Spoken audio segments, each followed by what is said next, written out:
Hello बच्चों, देखिए हम लोग इसका सेकंड पार्ट जो खंड खा है, आज जो 4 अप्रैल 2022 को साइंस का पेपर हुआ है यूपी बोर्ड द्वारा, इसका जो खंड खा है बच्चों, देखिए केमिस्ट्री का जो पेपर है बच्चों खंड खा, जिसमें आप देखिए खंड खा बच्चों आपको दिख रहा होगा, प्रश्न दिए गए शुद्ध जल का पीएच मान है। तो बच्चों इसको हम लोग थोड़ा सा सॉल्व करते हैं। देखिए आज देखते हैं बच्चों प्रश्न बच्चों खंड खा, ऐसा कि आपको स्क्रीन पर दिख रहा होगा।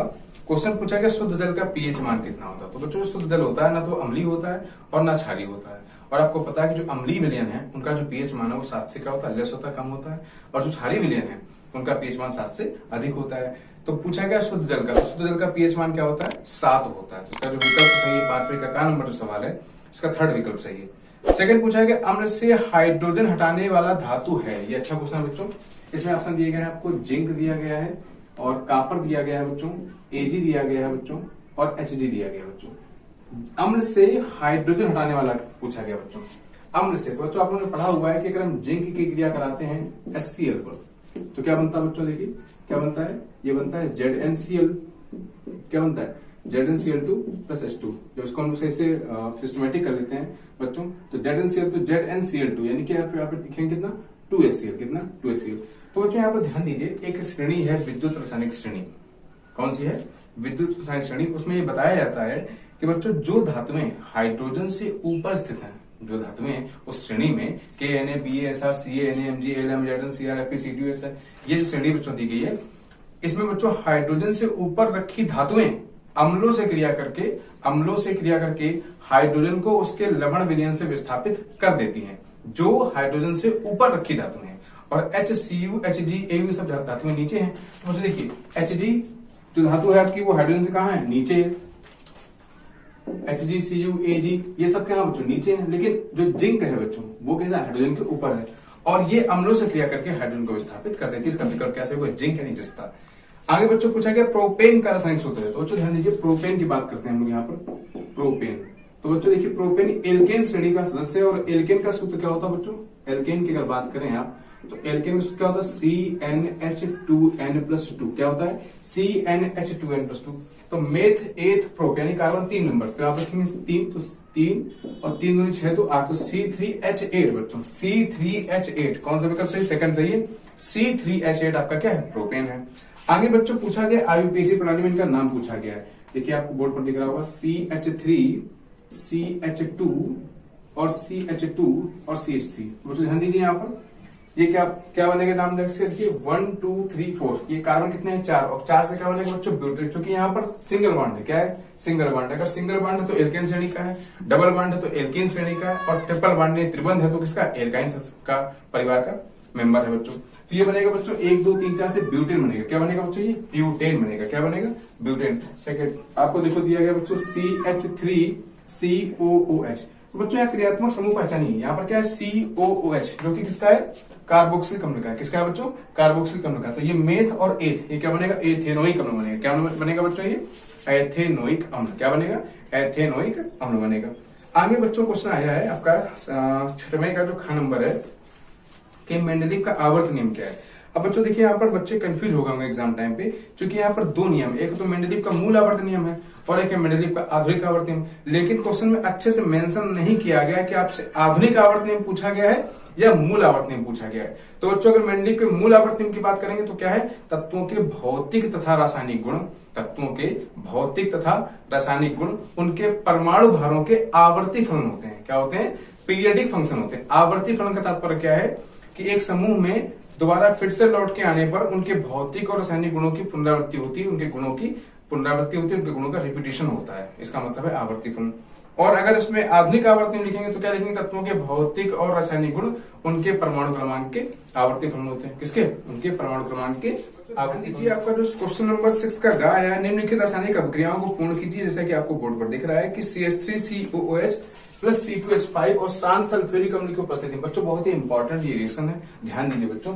इसमें ये क्या बच्चों देखिए क्या है, ये क्या एथेनोइक अम्ल, ये क्या है एथेनोइक, मेथ और एथी का एथेनोइक अम्ल की क्रिया करा रहे हैं एथिल अल्कोहल से। किससे करवा रहे हैं, एथिल अल्कोहल, इसको बोलते हैं बच्चों एथेनॉल। क्या बोलते हैं, एथेनॉल से क्रिया करा रहे हैं। लेकिन सल्फ्यूरिक अम्ल की उपस्थिति में, सल्फ्यूरिक अम्ल की उपस्थिति में एथिल अल्कोहल के साथ मिल करके जब ये आपका मेथेनोइक अम्ल एथेनोइक अम्ल क्रिया करता है तो क्या बनेगा बच्चों, ये देखिए CH3CO, यानी बनेगा एथिल एसीटेट। क्या बनेगा बच्चों, ये एथिल एसीटेट। क्या बनेगा बच्चों, ये एथिल एसीटेट। क्या बनेगा, एथिल एसीटेट का निर्माण होगा। क्या होगा, एथिल, और ये जल मिलेगा। बच्चों इस क्रिया को बोलते हैं एस्टरीकरण। क्या बोलते हैं, एस्टरीकरण। ये क्रिया है, क्या है, एस्टरीकरण। इससे क्या निर्माण होता है, एथिल एसीटेट का निर्माण होगा। किसका निर्माण होगा, एथिल एसीटेट का निर्माण होगा। और सेकंड बच्चों रिएक्शन आपको देखो दी गई है यहाँ पर C2H5Br प्लस KOH, और जली लिखा हुआ AQ यहाँ पर, और इस विलयन से क्रिया कराएंगे बच्चों। तो बच्चों देखिए C2H5Br का मतलब क्या बच्चों, ये एथिल ब्रोमाइड है। ये क्या बच्चों, एथिल ब्रोमाइड। क्या है, एथिल ब्रोमाइड। उसकी क्रिया किससे करा रहे हैं हम लोग, ये क्या लिखा है, KOH, यानी क्या लिखा, पोटेशियम हाइड्रोक्साइड। क्या लिखा बच्चों, ये पोटेशियम हाइड्रोक्साइड से क्रिया कराएंगे एथिल ब्रोमाइड की, तो बच्चों एथिलीन है। ये क्या है, एथिलीन।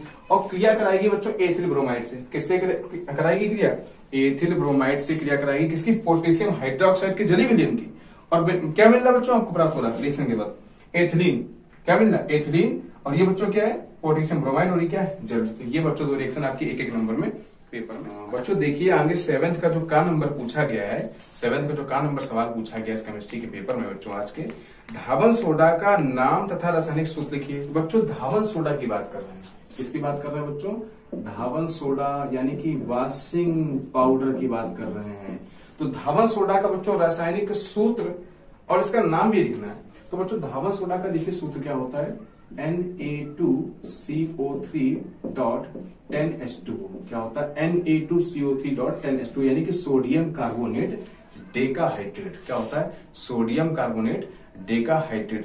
अगर आपसे पूछता खाने का सोडा का तो क्या होता है, NaSCO3, यानी सोडियम बाइकार्बोनेट, सोडियम। लेकिन आपके एग्जाम में धावन सोडा यानी वॉशिंग पाउडर पूछा गया है, तो बच्चों ये आपका सूत्र है, और इसका नाम क्या है, सोडियम कार्बोनेट डेकाहाइड्रेट। क्या नाम है, सोडियम कार्बोनेट डेकाहाइड्रेट।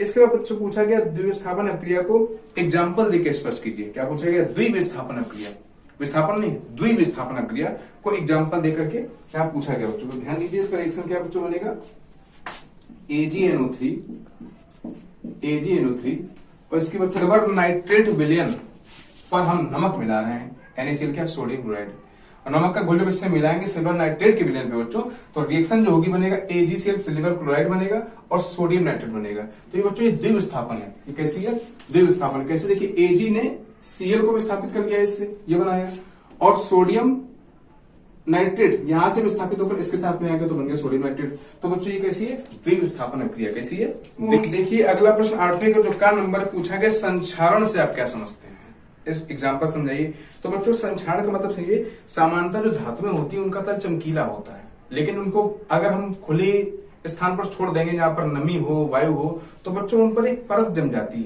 क्या जम जाती है, जैसे आप लोग कहते हैं लोहे पर जंग लग जाता है, तो उन पर एक परत जम जाती है। जैसे तांबा है वो ग्रीन कलर का हो जाएगा, चांदी है तो वो ब्लैक कलर की काले रंग का हो जाएगा, और लोहे पे क्या हो जाएगा बच्चों, जंग लग जाएगा। तो जो एक परत बन जाती है, इस क्रिया को बच्चों संक्षारण बोलते हैं। इसका क्षरण करने लगती है, उसकी वास्तविक जो स्थिति थी उसको वो गलाने लगती है, उसको खराब करने लगती है। इस क्रिया को बोलते हैं संक्षारण। और इसके उपाय क्या बच्चों, उस पर हम लोग ये संलेपन कर देते हैं, पेंट करके, जैसे लोहे पे क्या करते हैं हम लोग, पेंट कर देते हैं, ताकि इन चीजों को बचाया जा सके, ताकि इन पर संक्षारण का प्रभाव ना हो सके। तो ये हेडिंग बच्चों पूछी गई। बच्चों आगे पूछा गया आपका 8वें का खा नंबर, साबुनीकरण पर संक्षिप्त टिप्पणी लिखिए, यानी व्हाट इज सैपोनिफिकेशन। तो बच्चों ध्यान दीजिए, तेलों और वसाओं के क्षारीय जल अपघटन से, तेलों और वसाओं के क्षारीय जल अपघटन से साबुन प्राप्त करने की क्रिया ही क्या कहलाती है, साबुनीकरण कहलाती है। फिर सुन लीजिए, तेलों और वसाओं के क्षारीय जल अपघटन से साबुन प्राप्त करने की क्रिया क्या कहलाती है, साबुनीकरण कहलाती है। अब साबुन का अगर सूत्र बच्चों आपसे पूछ देता तो आप क्या लिखते, सोडियम स्टीरेट, यानी C17H35COONA, यानी क्या, सोडियम स्टीरेट। क्या बोलते हैं, सोडियम स्टीरेट के साबुन का बच्चों सूत्र है। इसके बाद बच्चों आपका जो गा नंबर पूछा गया, आवर्त सारणी में आवर्त तथा समूह को परिभाषित कीजिए। तो बच्चों जो मेंडेलीव की आवर्त सारणी है उसमें आवर्त यानी क्या पूछा गया है, आवर्त के बारे में पूछा गया है, और समूह यानी ग्रुप के बारे में पूछा गया है। तो बच्चों ध्यान दीजिए कि मेंडेलीव की आवर्त सारणी में जो 36 कतारें दी गई, 36 पंक्तियां दी गई हैं, वो बच्चों आवर्त है। वो क्या है, आवर्त। और कितने आवर्त, 7 आवर्त रखे गए। कितने आवर्त रखे गए, 7 आवर्त। और जो ऊर्ध्वाधर स्तंभ है बच्चों वो क्या है, समूह इनको ग्रुप कहते हैं। और इसके बहुत से वीडियो आपको साइंस युग के चैनल की लिंक पर मिल जाएंगे, नीचे भी आप डिस्क्रिप्शन में देख सकते हैं या फिर प्लेलिस्ट में जाकर के बहुत से वीडियो मेंडलीव के आवर्त सारणी पर पड़े हुए हैं, चार्ट साइड में आप उनको बढ़िया से देख लीजिए। वहां पर इनके बारे में बहुत अच्छे से एक्सप्लेन किया गया है। अगर कोई भी एलिमेंट हम लेते हैं, मान लीजिए सोडियम को लेते हैं, तो सोडियम का एटॉमिक नंबर बच्चों कितना 11 है। इसका जब इलेक्ट्रॉनिक विन्यास करेंगे तो 2,8,1, तो जितनी कक्षाओं में टूटता है ये बच्चों आवर्त बताता है। क्या बताता है कि ये तीसरे आवर्त में, किसमें आवर्त में सोडियम तीसरे आवर्त में, किसमें तीसरे आवर्त में। और अंतिम समूह में उपस्थित जो संख्या है इलेक्ट्रॉन्स की वो बताती है किस समूह में, ये पहले समूह में है, पहले वर्ग में और तीसरे आवर्त में। आज का चौथा नंबर है संक्षिप्त टिप्पणी है 2 नंबर की, बड़ी ही सिंपल टिप्पणियां बच्चों इस बार आ गई हैं। रेडॉक्स अपक्रिया पूछी गई, तो बच्चों ऐसी अपक्रिया जिसमें उपचयन और अपचयन, अब ये क्या होता है उपचयन अपने मैं आपको समझा रहे हैं, इसमें उपचयन और अपचयन दोनों अपक्रियाएं एक साथ शामिल हो, ऐसी अपक्रिया को बोलते हैं बच्चों रेडॉक्स अपक्रिया। क्या बोलते हैं? रेडॉक्स अपक्रिया। क्या बोलते हैं बच्चों? रेडॉक्स अपक्रिया। देखिए जैसे आपका लिखा हुआ है CuO, क्या है CuO, और इस पे हम क्रिया कराते किसके बच्चों? H2 की। तो बच्चों देखिए क्या बनेगा, यहाँ से क्या बनेगा, देखिए ये बनेगा आपका CuO और प्लस किसकी क्रिया कराना है? H2 की। तो CuO से क्या बन जाएगा बच्चों? CO बन जाएगा और H2O इसके साथ में आ जाएगा, क्या हो जाएगा? H2O हो जाएगा। तो बच्चों यहाँ पर देखिए कौन से उपचयन है, वैसे एग्जाम्पल किसका है? ये रेडॉक्स का है। किसका है? रेडॉक्स अपक्रिया का एग्जाम्पल है। देखिए उपचयन किसका हो रहा है और अपचयन किसका हो रहा है? उपचयन किसका हो रहा है? तो देखिए बच्चों CuO से क्या बन रहा है आपका? Cu बन रहा है। तो यहाँ पर ऑक्सीजन की कमी हो रही है, और जहां पर ऑक्सीजन की कमी होती है उस रिएक्शन को बोलते हैं बच्चों हम लोग अपचयन। क्या बोलते हैं बच्चों?